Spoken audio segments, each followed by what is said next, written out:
Coulomb's law start करते हैं। जिस तरह से जो मैटर की बेसिक प्रॉपर्टी मास होती थी वो भी एक दूसरे से ग्रेविटेशनल फोर्स से बंधे होते थे मास की वजह से, उसी तरह से चार्ज भी मैटर की फंडामेंटल प्रॉपर्टी ही है।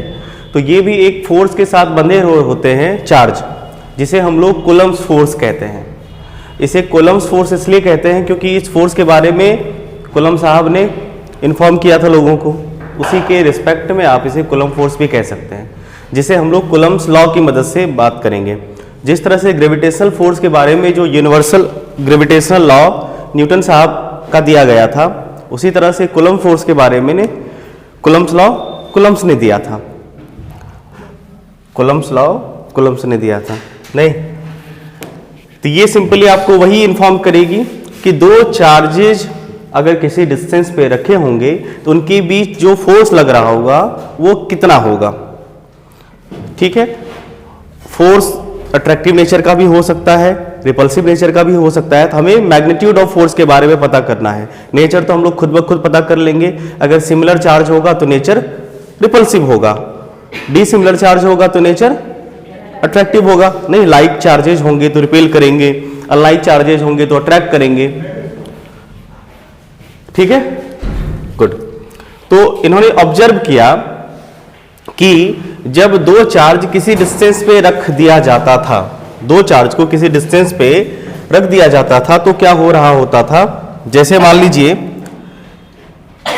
किसी डिस्टेंस पे दो चार्ज रखा था, अभी इसका वैल्यू मान लो 2 कूलम है और इसका वैल्यू मान लो 3 कूलम है, समझने के लिए। तो देखा यह गया कि इसके बीच जो फोर्स आ रहा था वो लगभग प्रोपोर्शनल था किसी कांस्टेंट के। अभी मान लो फोर्स आया है कुछ 3 2 6 और यहां पे मान लो r रहने देते हैं 6/r के, ऐसा कुछ। फिर क्या हुआ कि इनके वैल्यू को चेंज कर दिया गया, हो सकता है इनके वैल्यू को 2 से 3 कर दिया गया और 3 से 5 कर दिया गया।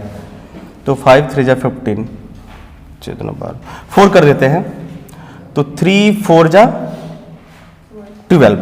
अब देखो पहले कितना था, प्रोडक्ट 6 था चार्ज का और बाद में प्रोडक्ट कितना हुआ 12। तो प्रोडक्ट किस टाइम्स में बढ़ा है, 2 टाइम्स में बढ़ा है। चार्ज का प्रोडक्ट कितने टाइम्स में इंक्रीज किया है, 2 टाइम्स में इंक्रीज किया है। तो देखा यह गया कि फोर्स भी पहले जितना एक्ट हो रहा था उसके 2 टाइम्स हो गया। मतलब साफ है कि चार्ज के प्रोडक्ट के डायरेक्टली प्रोपोर्शनल होगा। अगर चार्ज का मैग्नीट्यूड ज्यादा होगा तो फोर्स भी ज्यादा लगेगा। क्लियर है। तो चार्ज के अब सिर्फ एक ही चार्ज नहीं, दोनों चार्ज पे डिपेंड करेगा, दोनों चार्ज के मैग्नीट्यूड पे डिपेंड करेगा, इसीलिए ओवरऑल प्रोडक्ट ले लेंगे हम लोग चार्ज का। ठीक है, जैसे मान लीजिए अगर ये चार्ज ट्वाइस हो जाता हो तो फोर्स भी ट्वाइस हो जाता है, और ये चार्ज अगर थ्राइस हो जाता हो तो फोर्स भी थ्राइस होगा। अब दोनों को हम लोग क्या करते हैं साथ, इसको ट्वाइस और इसको थ्राइस कर दिया, तो ओवरऑल आपने 6 टाइम्स इंक्रीज करा है चार्ज को। अगर एक को तुम ट्वाइस कर रहे हो, फोर्स निकाला, फोर्स भी ट्वाइस हो गया, दूसरा एज इट इज रहा। मान लो अब की बार आपने दूसरे को चेंज किया, पहले को वैसे रहने दिया, दूसरा को आपने थ्राइस किया, फोर्स भी थ्राइस हुआ, अब दोनों को बढ़ा दिए तो फोर्स तो 6 टाइम्स हो जाना चाहिए ना। मतलब ये हुआ कि फोर्स चार्ज के प्रोडक्ट के डायरेक्टली प्रोपोर्शनल होगा। पहली बात कही गई कि the electrostatic force between 2 point charges. ध्यान यहां पे ये दीजिएगा, हम लोग ऐसे लिमिटेशन में ये बात डिस्कस करेंगे ही करेंगे कि जो कूलम्ब्स फोर्स है वो पॉइंट चार्ज के लिए एप्लीकेबल है। सिंगल चार्ज जब स्टेशनरी होगा, जब चार्ज रेस्ट में होगा, ठीक है, और कौन सा चार्ज, पॉइंट चार्ज या चार्ज पार्टिकल की बात की जाएगी, कूलम्ब्स फोर्स उसके लिए एप्लीकेबल है। ठीक है, तो इसलिए यहां पे हमने क्या लिखा है, point charge, electrostatic force between 2 point charges is directly proportional to the product of magnitude of charges. यहां पे साइन में नहीं लेना है, फोर्स में साइन को इंक्लूड मत करिएगा, क्योंकि साइन से बस डिसाइड हम लोग करेंगे फोर्स का नेचर, रिपल्सिव की अट्रैक्टिव। ठीक, तो फोर्स जो होगा वो चार्ज के मैग्नीट्यूड, ये वाला जो साइन है ये मैग्नीट्यूड को स्पेसिफाई करता है, तो मैग्नीट्यूड के प्रोडक्ट के डायरेक्टली प्रोपोर्शनल होगा। दूसरा ये देखा गया ऑब्जर्वेशन कि इसके बीच जो डिस्टेंस थी, डिस्टेंस अगर बढ़ाओगे तो फोर्स बिटवीन टू चार्जेस तो घटेगी, लेकिन किस तरह से घटेगी? डिस्टेंस के स्क्वायर टाइम्स में घट रही होती थी, जिस तरह से ग्रेविटेशन में हो रहा होता है। ठीक है, दो चार्ज के बीच जो इलेक्ट्रोस्टैटिक फोर्स लग रहा होता था वो डिस्टेंस के स्क्वायर के इनवर्सली प्रोपोर्शनल हो रहा था। अब डिस्टेंस के स्क्वायर के इनवर्सली प्रोपोर्शनल का क्या मतलब हुआ? मतलब ये हुआ कि अगर डिस्टेंस आपने बढ़ा दी, बढ़ा के ट्वाइस करी, इनवर्सली का तो मतलब पता है ना कि डिस्टेंस अगर बढ़ेगी तो फोर्स घटेगा। इनवर्सली का मतलब ये होता है, तो डिस्टेंस अगर आपने ट्वाइस किया है तो फोर्स तो पक्का घटेगा। कितना? ट्वाइस का स्क्वायर 4 टाइम्स, तो फोर्स क्या होगा? 4 टाइम्स घटेगा। नहीं समझे? मतलब ये हुआ कि अगर आप देखो फोर्स जो है वो इनवर्सली प्रोपोर्शनल टू डिस्टेंस के स्क्वायर के है। इसका ये मतलब हुआ कि अगर डिस्टेंस को बढ़ाओगे, r अगर बढ़ेगा तो फोर्स घटेगा। क्लियर? अब r जितना बढ़ेगा फोर्स उसके स्क्वायर टाइम्स में घटेगा। तो r कितना बढ़ा है? ट्वाइस। तो हमने क्या किया? उसका स्क्वायर टाइम्स में 1/, कर दिया, जिससे डिक्रीज हुआ। ठीक, अगर डिस्टेंस घटेगा, जैसे मान लीजिए डिस्टेंस हाफ हो गया, तो फोर्स तो बढ़ेगा। हाफ का स्क्वायर मतलब 4 टाइम्स फोर्स बढ़ेगा। क्लियर है? इस पे हम लोग और सवाल भी करेंगे, फिलहाल अभी लॉ से समझना था। तो ऑब्जर्वेशन ये दो आई कि force between two charges, point charges is proportional to the product of charges, product of magnitude of charges and the square inversely proportional to the square of distance between them. इनकी भी जो distance है, दूरी है, उसके square के inversely proportional. Clear है? तो अगर आपसे फॉर्मूला पूछा जाए तो फॉर्मूला आप आराम से क्या करेंगे? इक्वेशन 1 और इक्वेशन 2 को अगर आप कोरिलेट करें, देखो जरा, तो दोनों को मिक्स करेंगे तो Q1 into Q2 bye are square आना चाहिए। आ गया। अब हम लोग को पता है कि जब जब इस साइन को क्या कहते हैं? प्रोपोर्शनलिटी साइन कहते हैं। तो जब जब हमारे पास प्रोपोर्शनलिटी साइन आया है, हमने उसके बदले में कांस्टेंट यूज किया है, उसे रिमूव करके। क्लियर? तो यहां पे प्रोपोर्शनलिटी साइन हटा तो बदले में हमने एक कांस्टेंट के यूज किया है। ठीक, कांस्टेंट का नाम कुछ भी हो सकता है, लेकिन यहां पे कांस्टेंट का जो मतलब होगा वो कभी नहीं बदलेगा। आप एक्स वाई जेड भी लिख सकते थे, लेकिन ट्रेडिशनली कन्वेंशन है कि केस लिखा जाता है तो आप के लिखिए। अब ये कांस्टेंट जो है ये डिपेंड करता है, वैसे इस कांस्टेंट को हम लोग कहते हैं इलेक्ट्रोस्टैटिक कांस्टेंट, क्योंकि ये इलेक्ट्रोस्टैटिक फोर्स में आया है, इसलिए इस कांस्टेंट का नाम होगा इलेक्ट्रोस्टैटिक कांस्टेंट। ये मीडियम पे डिपेंड करेगा। जैसे अभी मान लीजिए आपने दो चार्ज को एयर में रखा, कुछ फोर्स लगा, अगर आप उसी चार्ज को उसी दूरी पे मान लो वाटर में जाके रख दोगे तो फोर्स बदल जाएगा, जबकि ग्रेविटेशन फोर्स ऐसा नहीं होता था। ग्रेविटेशनल फोर्स मीडियम से इंडिपेंडेंट होता था, लेकिन इलेक्ट्रोस्टैटिक फोर्स मीडियम पे डिपेंड करेगा, क्योंकि उसका के बदल जाएगा और हर मीडियम का के अलग अलग होता है, पढ़ेंगे हम लोग अभी। क्लियर है? तो के दो फैक्टर पे डिपेंड करता है कि किस मीडियम में चार्ज रखा गया है, और दूसरा किस सिस्टम में है। आप के का वैल्यू एसआई सिस्टम में कुछ और होगा, सीजीएस सिस्टम में कुछ और होगा, तो किस सिस्टम में आप के का वैल्यू को लेना चाहते हैं उस पर भी उसका वैल्यू डिपेंड करेगा। क्लियर? चलो, तो हम लोग पहले कुछ ऑब्जेक्टिव इंफॉर्मेशन है कूलम्ब फोर्स को लेके, इनमें से कुछ चीजें आपको पहले से पता है, उसको एक बार ओवरव्यू कर ले, फिर आगे बात करेंगे हम लोग थोड़ा के पे, फिर आएंगे सवाल पे। ठीक, सबसे पहली बात कि कूलम्ब फोर्स जो होता है वो अट्रैक्टिव नेचर का भी हो सकता है और रिपल्सिव नेचर का भी हो सकता है। अट्रैक्टिव नेचर का कब होगा? जब अनलाइक चार्ज होगा, एक पॉजिटिव और एक नेगेटिव, उनके बीच अट्रैक्शन होगी, और अगर दोनों नेगेटिव होगा तब भी रिपल्सन, दोनों पॉजिटिव होगा तब भी रिपल्सन। क्लियर है? तो दो नेचर के चार्ज अवेलेबल होते हैं, जबकि ग्रेविटेशनल फोर्स ऑलवेज भी अट्रैक्टिव होता है, न्यूक्लियर फोर्स ऑलवेज भी अट्रैक्टिव होता है। गुड। अब ये चीजें हमने पहले डिस्कस करी थी कि चार्ज जो होता है स्पीड से इंडिपेंडेंट होगा।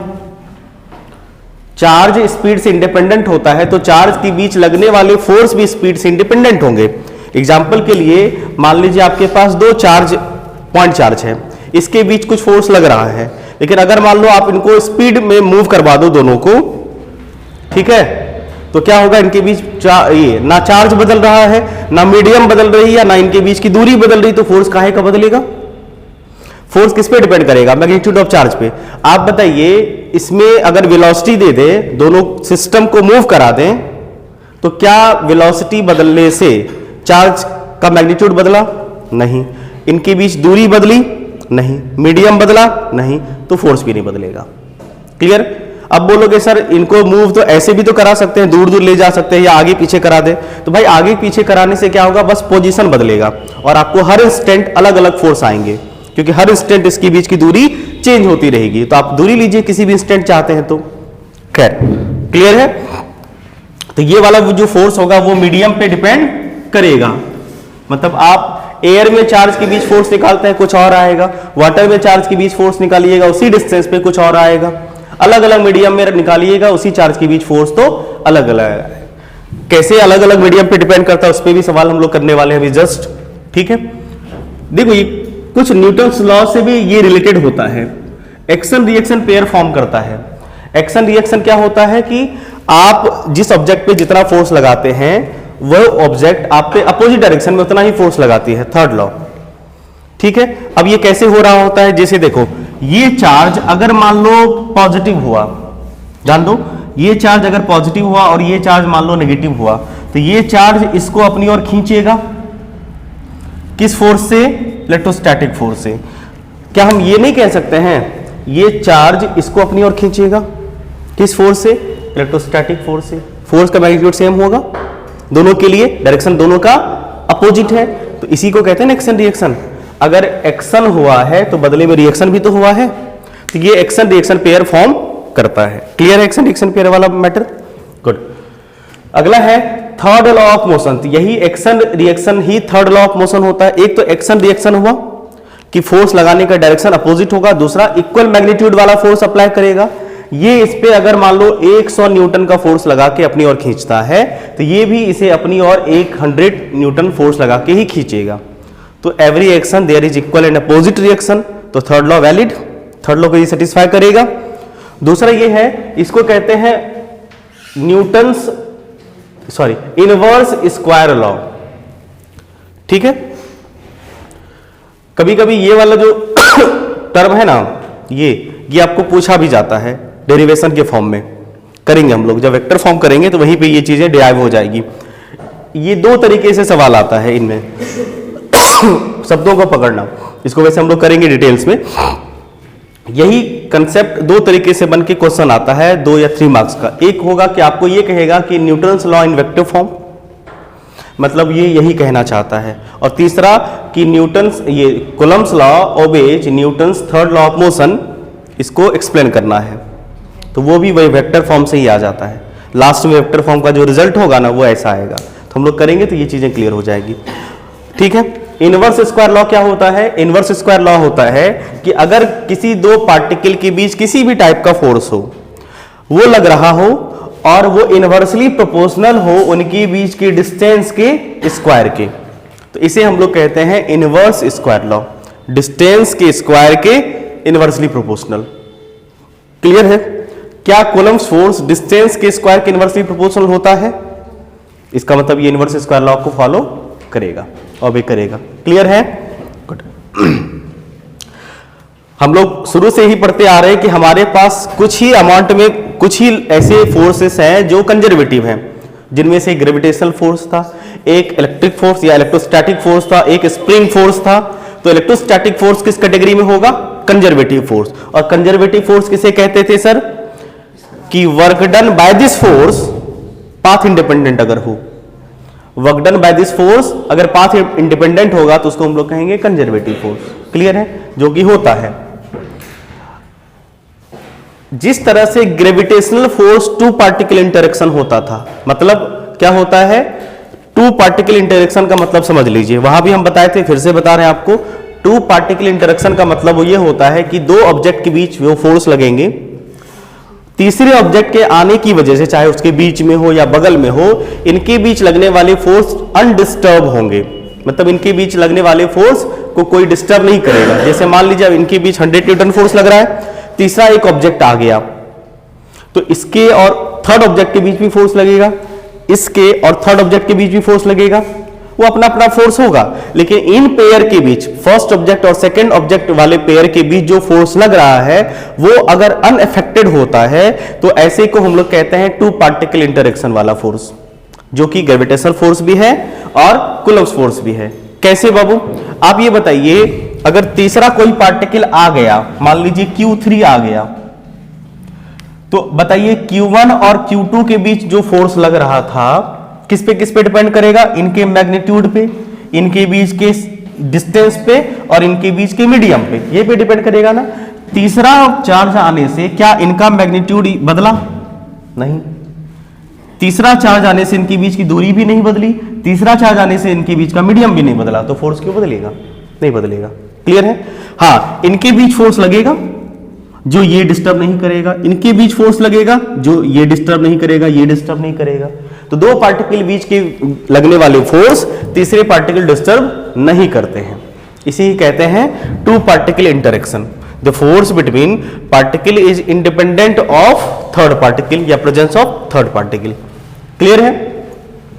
एक इंपॉर्टेंट बात कि ये लॉन्ग रेंज फोर्स है कि शॉर्ट रेंज फोर्स है, नजदीक में लगता है कि दूर में लगता है? देखो कंपैरेटिवली होगा। अगर आपको बस ये सवाल पूछे कि लॉन्ग रेंज या शॉर्ट रेंज, तब तो आप सीधा सा शॉर्ट रेंज बोलोगे कि, लेकिन ये सवाल किसी के रिस्पेक्ट में आता है। तो अगर आपको न्यूक्लियर फोर्स के रिस्पेक्ट में पूछेगा तब तो लॉन्ग रेंज होगा, क्योंकि न्यूक्लियर फोर्स 10⁻⁻10 15 के रेंज में लगता है, लेकिन ये 1 मीटर 2 मीटर में भी लगता है, तो उसके लिए तो काफी ज्यादा हो गया, लॉन्ग रेंज हो गया। लेकिन ग्रेविटेशनल फोर्स की एक चार्ज आपने मून पे रखा और एक चार्ज अर्थ पे, बताओ ये काम करेगा? नहीं। तो इस केस में gravitational force coulomb force absent हो जाएगा, मतलब ये लॉन्ग रेंज इस सेंस में नहीं होगा। तो ग्रेविटेशनल फोर्स के रिस्पेक्ट में शॉर्ट रेंज हो गया और न्यूक्लियर फोर्स के रिस्पेक्ट में लॉन्ग रेंज हो गया। क्लियर है? ठीक है। अब है कि ये तो हुआ कुछ फोर्स के बारे में। अब ये K को वैसे हम लोग यहाँ पे जानबूझ के थोड़ा डिटेल्स में करें, क्योंकि इसकी आवश्यकता आपको अगले चैप्टर में भी पढ़ने वाली है K की। ठीक है? और इसका कंसेप्ट अगर आपका थोड़ा सा भी मिसिंग रहा तो सवाल नहीं बनेंगे, और सवाल बनेंगे तो गलत सलत होंगे, आधा अधूरा होगा बिल्कुल सा।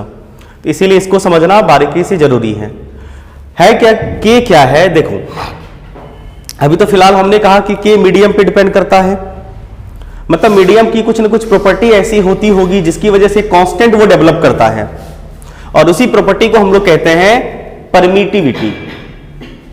देखो दो तरह के कांस्टेंट आपके पास इस टर्म की आएगी, एक होगी परमिटिविटी जो हम लोग करंट में पढ़ने वाले हैं, चार्ज में पढ़ने वाले हैं, और एक होगी हमारी परमेबिलिटी जो हम लोग मैग्नेटिज्म में पढ़ेंगे। कोई भी मीडियम होता है उसकी दो प्रॉपर्टी को शो करने वाला एक फैक्टर होता है। जैसे कोई भी मीडियम इलेक्ट्रिक प्रॉपर्टी शो करेगी, मतलब उससे करंट वरेंट फ्लो करेगा, कितना करेगा, कब करेगा, इस प्रॉपर्टी को हम लोग कहते हैं परमिटिविटी। मीडियम की इस प्रॉपर्टी को जो इलेक्ट्रिक इफेक्ट शो करती है, नहीं एक तरह से कह सकते हैं electric property of any medium को परमिटिविटी। और मैग्नेटिक, किसी मीडियम की मैग्नेटिक प्रॉपर्टी भी होगी, तो मैग्नेटिक प्रॉपर्टी उस मीडियम की कहलाती है परमेबिलिटी। क्या कहते हैं? परमेबिलिटी। एक होता है परमिटिविटी इलेक्ट्रिक प्रॉपर्टी मीडियम का, और एक होता है परमेबिलिटी मैग्नेटिक प्रॉपर्टी किसी भी मीडियम का। क्लियर? तो यहां पे जो K होगा अभी तत्काल, ये क्या होगा? परमिटिविटी होगी। ठीक है? तो परमिटिविटी हमारे पास दो तरह के मीडियम है, एक फ्री स्पेस की बात बीच बीच में की जाएगी और एक होगा non free space. Non free space मतलब मीडियम, मीडियम मतलब हो सकता है आपके पास ग्लास हो, वाटर हो, या और भी कोई चीजें बीच में डाल दी गई, कोई भी मीडियम इन्वॉल्व कर दिया गया। जैसे इस चार्ज को मान लो हमने फ्री स्पेस में रखा। देखो फ्री स्पेस का जनरल मीनिंग होता है क्या? फ्री स्पेस में आपके पास वैक्यूम को कंसीडर किया जाता है मेनली, लेकिन फिलहाल वैक्यूम पे हम लोग बात तो नहीं करते हैं, तो एयर ले लेते हैं या गैसेस ले लेते हैं या गैसेस का मिक्सचर ले लेते हैं, इसको हम लोग फ्री स्पेस मानेंगे। ये एज्यूम्पशन है। ओरिजिनल फ्री स्पेस का मतलब वैक्यूम हुआ, एक्चुअल फ्री स्पेस का मतलब वैक्यूम हुआ, लेकिन कंसीडर हम लोग करेंगे एयर, गैस या मिक्सचर ऑफ गैसेस को वैक्यूम। और मटेरियल मीडियम कोई भी हो सकता है, चाहे वाटर हो, ग्लास हो, या कोई भी मीडियम होगा तो उसको हम लोग नॉन फ्री स्पेस कहेंगे। क्लियर है? गुड। तो तो आपको पता है कि K दो फैक्टर पे डिपेंड करता है, एक मीडियम और दूसरा सिस्टम ऑफ यूनिट। तो मीडियम भी हमारे पास दो हो गए, एक तो फ्री स्पेस हो गया, एक नॉन फ्री स्पेस हो गया। और सिस्टम जनरली जो बात की जाती है K के वैल्यू में, सिस्टम ऑफ यूनिट्स तो बहुत सारे हैं, CGS है, SI है, FPS है, MKS है, MKSQ है, MKSA है, बहुत सारे सिस्टम ऑफ यूनिट्स हैं। लेकिन ज्यादातर जो बातें की जाती है, ज्यादातर क्वेश्चन जो किए जाते हैं, ज्यादा आपको SI या CGS में बातें की जाएगी मैक्सिमम। तो हम लोग इसी सिस्टम को डिस्कस कर लेते हैं, इन दोनों सिस्टम को और इन दोनों मीडियम पे। तो पहली बात कि अगर मान लीजिए हमारे पास फ्री स्पेस है और SI सिस्टम की बात कर रहे हैं, तो K का वैल्यू कितना होगा, याद नहीं रखना, आपको गिवन रहता है। फिर भी अगर हमारे पास सिस्टम हो, कौन सा, SI सिस्टम हो, और हम लोग उस चार्ज को कहां पे रखे हैं, फ्री स्पेस में रखे हैं, एयर में रखे हैं, और SI सिस्टम में बात करें तो K का वैल्यू कितना होगा, उस वक्त K का वैल्यू आता है 1/4 पाई एप्सिलॉन नट। इसको क्या पढ़ते हैं, एप्सिलॉन, एप्सिलॉन NAUGHT नट। जैसे ये होगा ना, जैसे इसको पढ़ेंगे म्यू नट, यहां पे अगर मान लो रहेगा K नट, जीरो कहते हैं, जीरो नहीं होता है, ये पढ़ा जाता है क्या, नट, ठीक है, स्पेसिफाई करने के लिए। क्लियर, इसको पढ़ेंगे एप्सिलॉन नॉट, एप्सिलॉन नट वो बोलते हैं इसको। जब इसे कैलकुलेट किया जाता है तो ओवरऑल ये वैल्यू आ जाता है, देखो इसका वैल्यू फिक्स है, ये भी क्या है, कांस्टेंट होता है, जिसको हम लोग परमिटिविटी कहते हैं, पढ़ेंगे अभी। जब ये वैल्यू सब सब्स्टिट्यूट कर लिया जाता है तो K का वैल्यू आता है आपका 9 × 10⁹ ये वैल्यू आपको याद रखना है, आसान है, याद रहेगा। आपको 8.85 × 10⁻⁻12 याद नहीं रखना है, ये आपको गिवन होगा पक्का 100%। बुक में देख लीजिएगा, सॉरी प्रीवियस ईयर क्वेश्चन में देख लीजिएगा, दिया रहता है, लेकिन ये वैल्यू आपको नहीं दिया रहेगा, ये तो याद रखना पड़ेगा ना आपको। 9 × 10⁻⁹ ये तो K की बात हो गई। तो SI सिस्टम में इसका यूनिट क्या बन जाएगा, तो SI सिस्टम में इसका यूनिट कैसे बनाओगे, ये चीजें हम लोगों कर चुके हैं यूनिट और डायमेंशन में, फिर भी बता रहे हैं आपको फॉर्मूले से। देखो तो जरा, हमें इसका यूनिट चाहिए था, K का यूनिट चाहिए ना, तो K का फॉर्मूला बना लेते हैं। तो K का फॉर्मूला क्या बन जाएगा, जरा देखो तो, K = FR² × Q1 × Q2। अब इसका यूनिट बनाइए, SI में बनाना चाहते हैं तो SI में फोर्स का यूनिट क्या होता है, न्यूटन, डिस्टेंस का मीटर स्क्वायर, और चार्ज का कूलम × कूलम, क्या हो जाएगा, कूलम स्क्वायर। तो SI सिस्टम में इसका यूनिट बन जाएगा न्यूटन मीटर स्क्वायर पर कूलम स्क्वायर। इसी तरह से आप CGS में निकाल सकते हैं इसका यूनिट, न्यूटन की जगह पे डाइन आ जाएगा, मीटर की जगह पे सेंटीमीटर आ जाएगा, और कूलम का कूलम का CGS क्या होता है, होगा अल्लाह। अच्छा नहीं बताया सर, ऐसे मत करो, CGS में दो बताया आपको, ASU और EMU। जनरली फ्रैंकलिन होता है, फ्रैंकलिन होता है CGS यूनिट, जिसको स्मॉलेस्ट यूनिट चार्ज का कहा जाता है, और वैल्यू होता है 1/3 × 10⁻⁹। खैर याद नहीं रखना है, समझ गए बात को। उसी तरह से आप FPS सिस्टम इसको कन्वर्ट कर सकते हैं, यूनिट आप किसी भी सिस्टम में बना सकते हैं, तरीका यही चलेगा, समझ गए, तरीका पता है आपको। FPS में बोलेगा तो आप FPS में कन्वर्ट कर दीजिएगा, यूनिट डायमेंशन में, यही तो सारी चीजें हम लोग सीखते हैं कि कैसे एक सिस्टम से दूसरे सिस्टम में यूनिट को कन्वर्ट किया जाए। Clear, good. फिलहाल SI सिस्टम में आपको याद रखना है, देखो 2-3 डायमेंशन तो पक्का याद रखिए, हर बार आता है, इस बार भी आया है, हर बार चाहे वो नीट के पेपर में हो या मेंस के पेपर में हो, डायमेंशन तो मैक्सिमम टाइम आया गया है।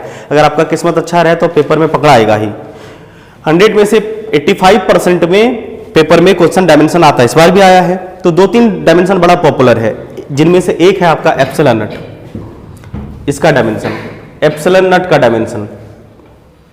K का नहीं पूछता, एप्सिलॉन नट का पूछता है, तो K का फॉर्मूला याद रहेगा तो एप्सिलॉन नट का डायमेंशन यहां से आप फाइंड कर लेंगे, करवा देंगे, पूछा गया इस बार। और एक प्लैंक्स कांस्टेंट याद रखिए, देखो प्लैंक्स कांस्टेंट का डायमेंशन आप याद नहीं भी रख सकते, लेकिन प्लैंक कांस्टेंट कहां आता है ये तो याद रख सकते हैं ना। और ये बड़ा आसान सा फॉर्मूला होता है एनर्जी के फॉर्मूले में, SC/λ में आता है। आपने पढ़ा है कि प्लैंक्स कांस्टेंट जो होता है, एनर्जी = hc/λ। बहुत सारे बच्चों ने इसलिए सवाल छोड़ दिया, क्यों भाई हमको तो h का डायमेंशन आता नहीं है, उसमें कुछ फॉर्मूले में h इन्वॉल्व था, तो h का डायमेंशन तो आता नहीं है। तो भाई डायमेंशन नहीं आता तो भगवान ने बुद्धि तो दिया है, यहां से करो ना। एनर्जी का तो डायमेंशन नहीं आता है तो डूब मरो। एनर्जी जूल ऐसे होता है, जूल मतलब वर्क डन, वर्क मतलब फोर्स इनटू डिस्प्लेसमेंट, और फोर्स का भी डायमेंशन नहीं आता था F = ma। अब ए का भी नहीं आता है तो मीटर पर सेकंड स्क्वायर याद रखो, इतना भी नहीं आता है तो चुपचाप जाओ डूब मरो, और कोई ऑप्शन नहीं है। तो यहां से h का डायमेंशन आपका आ जाएगा कितना, energy into lambda, lambda wavelength, wavelength metre, और ये क्या है स्पीड ऑफ लाइट, तो यहां से h का डायमेंशन निकल जाएगा, सीधा पुट कर दोगे। खैर है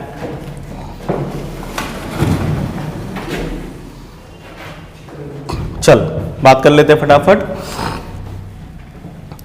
तो इसे क्या कहा जाता है, एप्सिलॉन नॉट कहते हैं। इसका वैल्यू जब हमने यहां पे सब्स्टिट्यूट किया तो ये कटपुट के आया कितना, 9 into 10 to the power 9, unit क्या बन गया, न्यूटन मीटर स्क्वायर पर कूलम बन गया।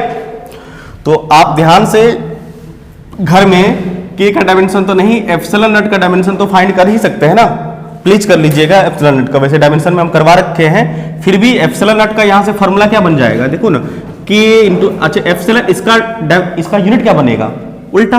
देखो ना, के ऊपर है ये नीचे है, तो इसका यूनिट क्या बनेगा, के का उल्टा वाला यूनिट, तो कूलम चला जाएगा ऊपर, नीचे चला गया न्यूटन मीटर स्क्वायर।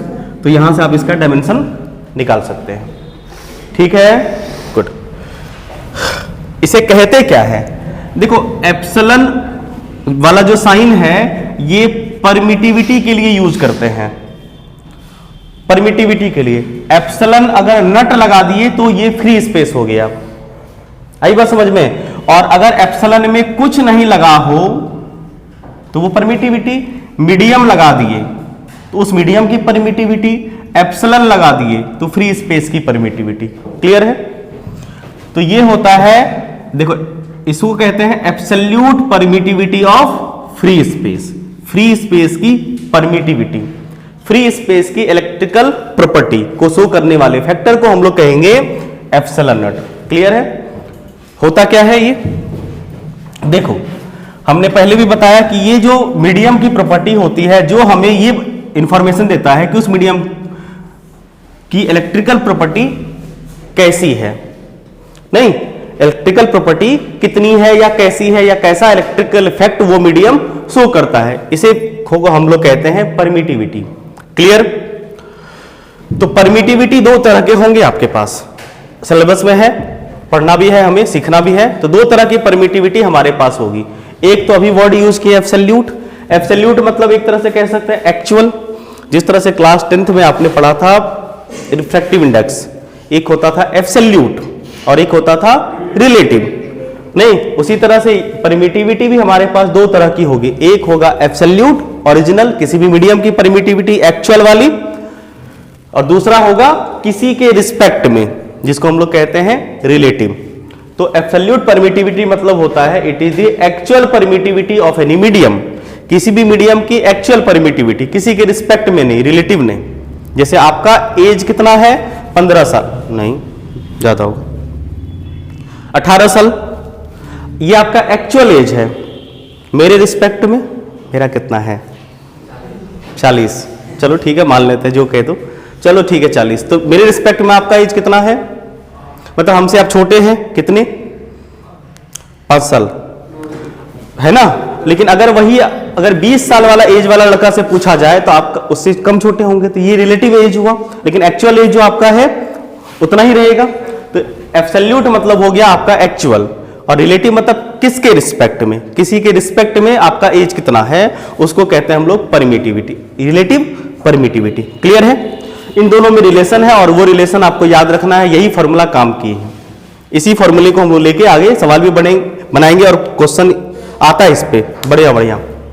तो फॉर्मूला क्या होता है, जिस तरह से रिफ्रैक्टिव रिलेटिव रिफ्रैक्टिव इंडेक्स का फॉर्मूला लगाते थे ना, लगभग वैसा ही है।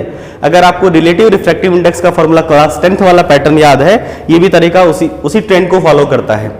देखो रिलेटिव परमिटिविटी मतलब किसी भी मीडियम की परमिटिविटी अगर आपको निकालनी हो, जिसको हम लोग कहते हैं रिलेटिव, तो क्या होता है कि एक्चुअल यानी उस मीडियम की original permittivity with respect to किसके रिस्पेक्ट में, तो किसके रिस्पेक्ट में जब भी निकालते हैं हम लोग फ्री स्पेस के रिस्पेक्ट में निकालते हैं, ठीक है। जब भी निकालेंगे हम लोग किसके रिस्पेक्ट में, फ्री स्पेस के रिस्पेक्ट में। तो रिलेटिव परमिटिविटी किसी मीडियम की, एक्चुअल परमिटिविटी उस मीडियम की, और divide by absolute permittivity free space की। क्लियर। फॉर्मूला देख लो जरा, अगर यहां से हम लोग इसका फॉर्मूला लिखेंगे तो रिलेटिव परमिटिविटी लिख दिए एप्सिलॉन आर लिख दिए, एप्सिलॉन आर मतलब उस मीडियम की एक्चुअल परमिटिविटी नहीं, रिलेटिव। तो ये हो जाएगा उस मीडियम की एक्चुअल परमिटिविटी, जिसे आप एप्सिलॉन कहें या एप्सिलॉन एम कह दें, उस मीडियम का रहने देते हैं। ये ओरिजिनल परमिटिविटी है किसके रिस्पेक्ट में? फ्री स्पेस की परमिटिविटी के रिस्पेक्ट में। फॉर्मूला याद रहेगा बाबू, क्लियर। और ये जो रिलेटिव परमिटिविटी है इसे ही कहा जाता है, देखो हम डायरेक्ट परमिटिविटी, इसको सीधा हम के को डाइलेक्ट्रिक भी कह सकते थे, के को डाइलेक्ट्रिक कांस्टेंट भी कह सकते हैं, लेकिन के के अंदर में जो ये आता है टर्म, ये है एक्चुअल के आपका, यही है के, समझे? यही आपको के बताएगा और हर मीडियम का यही बदलेगा। बदला ना, किसी भी मीडियम का ये बदला ना तो के बदला ना, आई बात समझ में? तो ये होता है आपका डाइलेक्ट्रिक कांस्टेंट, जिसे हम लोग के से रिप्रेजेंट करते हैं, एक्चुअल। क्लियर है?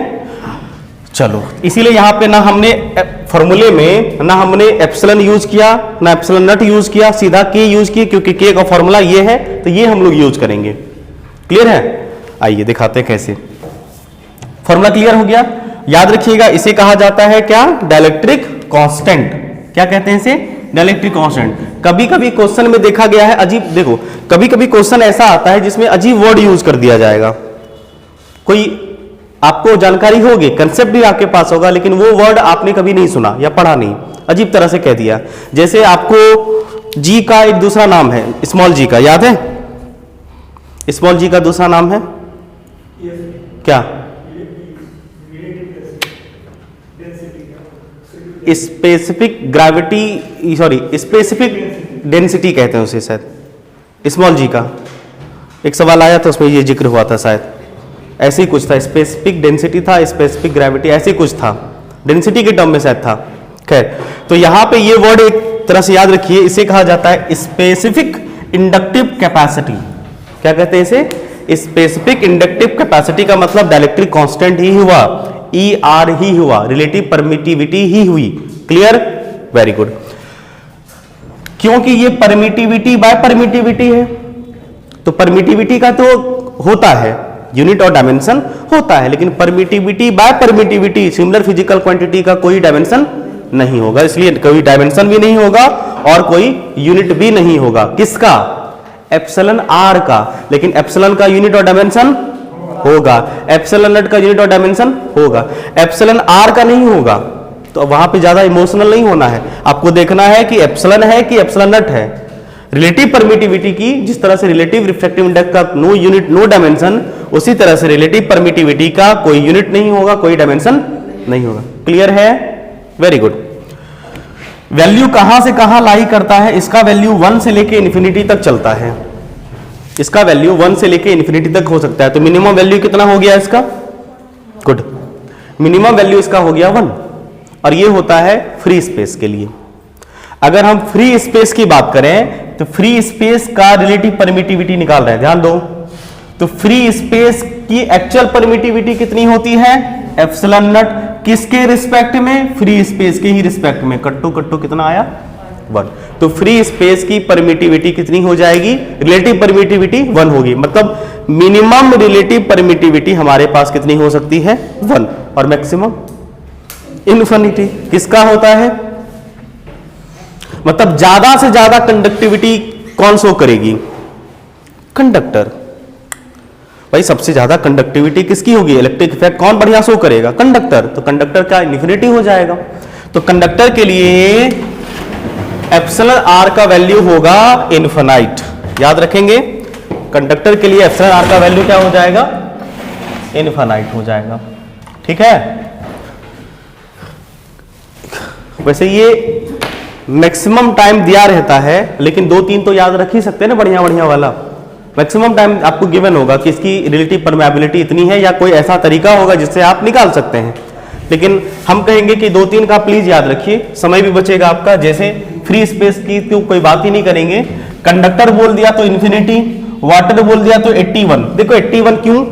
80 भी होता है, 89 भी होता है, 82 भी हो सकता है। जानबूझ के हमने 81 किया है, और आपको भी 81 ही याद रखना है। ठीक है? यह सवाल जैसा भी आएगा आपको 81 मान के ही कैलकुलेशन करने हैं, क्योंकि ऑब्जेक्टिव जब ऐसे आएंगे तो आपको थोड़ा आसपास वाला वैल्यू कैलकुलेट करना होगा। 81 का स्क्वायर रूट पता है ना आपको? 81 का स्क्वायर रूट आता है ना, इसलिए जानबूझ के हमने इसका वैल्यू 81 लिया है ताकि इसका स्क्वायर रूट निकल सके। फॉर्मूला में यूज करेंगे। क्लियर?